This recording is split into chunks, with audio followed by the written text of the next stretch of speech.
अस्सलाम वालेकुम नाज़रीन, मेरा नाम मोहम्मद अब्दुल्ला और आप देख रहे हैं हमारे यूट्यूब चैनल ख़वातीन हज़रात। आज की वीडियो हमारी एक परेशान कुन और एक बढ़ते हुए ख़तरे के बारे में, एक ऐसा मसला जो पूरी दुनिया में मुसलमानों को दरपेश है। जिस मसले की हम बात कर रहे हैं वो इस्लामोफोबिया का है। इस्लामोफोबिया क्या चीज़ है और स्वीडन में रिसेंटली यानी कल के दिन एक वाक़या पेश आया, वो वाक़या क्या था उसके बारे में बात करते हैं। सबसे पहले तो एज़ अ मुस्लिम आप सबकी और हमारी मेरी ये ज़िम्मेदारी है कि हम इसके बारे में आवाज़ उठाएं और इसकी मज़म्मत करें। स्वीडन में एक मरतबा फिर कुरान पाक की बेहुरमती की गई है और कुरान पाक को जलाया गया है। एक एहतजाज में बरसर बाज़ार एक प्रोटेस्ट में कुरान पाक की इतनी बड़ी तौहीन की गई है, जिस पे फ़िलहाल हमारी हुकूमत की तरफ से एज सच कोई भी स्ट्रॉन्ग कंडमनेशन या कोई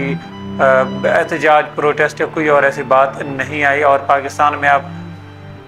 बदकिस्मती देखें हमारे कि वहाँ पे एज अ मुस्लिम एक न्यूक्लियर पावर स्टेट होने के बावजूद भी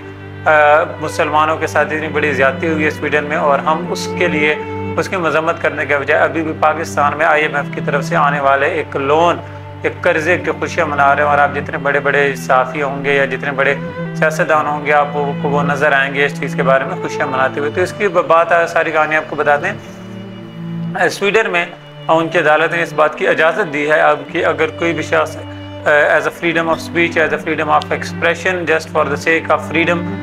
इस तरह की कोई एक्टिविटी करना चाहे तो उनको इजाज़त है। और ये 2-3 दिन पहले एक हुक्म आया उनकी अदालत की तरफ से, जिसके बाद कल के रोज़ यानी कि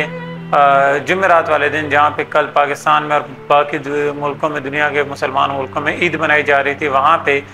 जो है ये हुआ कि कुरान शरीफ को चौक में एक एहतजाज के दौरान जला दिया गया, जिसके बारे में अब पूरी दुनिया के मुसलमानों में गम, गुस्सा और इश्तियाल पाया जाता है। अभी आप अगर देखें तो पाकिस्तान में तहरीक इंसाफ के चेयरमैन, पाकिस्तान तहरीक इंसाफ के चेयरमैन इमरान खान साहब ने इस चीज़ की कंडमनेशन की, और उनकी पार्टी के दूसरे जो मेम्बरान है वो भी इसकी कंडमनेशन कर रहे हैं, इसको कंडेम कर रहे हैं। बाकी पाकिस्तान में अभी तक गवर्नमेंट लेवल पे इस चीज़ के बारे में कोई आवाज़ नहीं उठाएगी। अगर आपको याद है तो 15 मई के हवाले से एक दिन रखा गया था जो कि इमरान खान साहब ने रखवाया था, या उनकी एहतजाज पे या उनकी तरफ से पेश किए गए करारदाद या बिल के ऊपर अक़वाम मुत्तहिदा में, यूनाइटेड नेशंस में इस चीज़ पे बात करते हुए कि इस्लामोफोबिया या मुस्लिम्स के साथ जो एक रवैया अख्तियार किया जाता है इन द वेस्टर्न कंट्रीज़ में, ख़ास तौर पर मुसलमानों के साथ एक रेसिस्ट बिहेवियर अपनाया जाता है, उसके हवाले से उनको रोकने की जो है बात की गई थी कि मुसलमानों के साथ ऐसा कोई बिहेवियर ना रखा जाए, या उनके रिलीजन को, उनके होली प्रॉफिट को, या उनके जो होली बुक्स हैं यानी कुरान शरीफ है, होली बुक है कुरान शरीफ, इसको किसी भी किस्म की तौहीन या उसकी गुस्ताखी या ब्लास्फेमी की तरफ ना लेकर जाया जाए। लेकिन उस चीज़ पे भी आप देखते हैं कि ऐसा कोई अमल नहीं हुआ। अब एज अ मुस्लिम हमें और आपको सोचने की ज़रूरत है कि बार बार ऐसी चीज़ें क्यों होती हैं कि हर कुछ टाइम बाद एक ऐसा वाक़या होता है, चाहे वो कभी डेनमार्क में हो, फिनलैंड में हो, पोलैंड में हो, स्वीडन में हो, फ्रांस में हो, कहीं पे भी इस तरह का कोई ना कोई वाक़या हो जाता है। कभी होली प्रॉफिट की शान में गुस्ताखी होती है, कभी कुरान पाक के साथ कोई इस तरह के एलिमेंट किया जाता है, कभी बाकी जो जगहों पे जैसे न्यूजीलैंड में हुआ मुसलमानों की मसाजिद में जाके उनको कत्ल किया जाता है, उनको शहीद किया जाता है।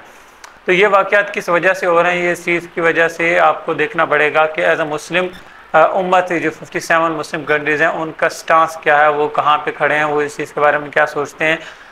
एक दफ़ा ऐसा हुआ था कि फ्रांस में जब उनके सदर के कहने पे गुस्सा खाना खाके आप सल्लम के शाया कराए गए थे सरकारी बिल्डिंग्स पे, तो उस पर इमरान खान की तरफ से एक स्ट्रॉन्ग, जो सब पाकिस्तान के प्राइम मिनिस्टर थे, एक बड़ा स्ट्रॉन्ग मजबूत किस्म का रेजिस्टेंस और एहतजाज रिकॉर्ड करवाया गया था, जिसके बाद ये लहर पूरी दुनिया में फैल गई थी। और उसका पूरी दुनिया के मुसलमानों ने जब इसके बारे में आवाज़ उठाई तो इसका बड़ा एक इम्पेक्ट फील किया गया था, महसूस किया गया था वेस्टर्न कंट्रीज़ की तरफ से, यूरोप की तरफ से, जिसके बाद यूनाइटेड नेशंस में वो करारदाद मंजूर की गई थी। लेकिन उसके बाद फिर मुसलमान ममालिक जो हैं वो इस चीज़ से दूर होते चले जा रहे हैं।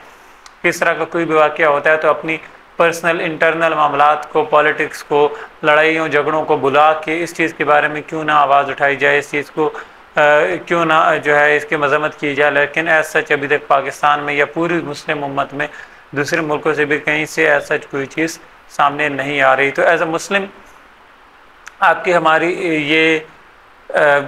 ड्यूटी है, ये हमारा फ़र्ज़ है कि हम होली कुरान की, होली प्रॉफिट की, इस्लाम की इज़्ज़त, ऑनर, रिस्पेक्ट के लिए अपनी जान भी कुर्बान करनी पड़े तो हम करें। तो हम इस चीज़ की सख्ती से मजम्मत करते हैं और हुकूमत पाकिस्तान से भी इस चीज़ का मुतालबा करते हैं कि वो स्वीडन के साथ उनके जो सफारती सतह पे जो ताल्लुकात हैं उनके में डायलॉग के थ्रू या किसी भी तरीके से इस चीज़ की मजम्मत करे और इस चीज़ की इंश्योरिटी और इस चीज़ को यकीनी बनाए कि इस तरह का कोई भी वाक़या फ्यूचर में दोबारा ऐसा ना हो, और मुसलमानों की और औली कुरान की जो दिल आज़ारी है और उनकी औली कुरान के साथ जो गुस्ताखी का रवैया अपनाया जाता है इससे गुरेज किया जाए। अल्लाह हाफ़िज़ नासिर।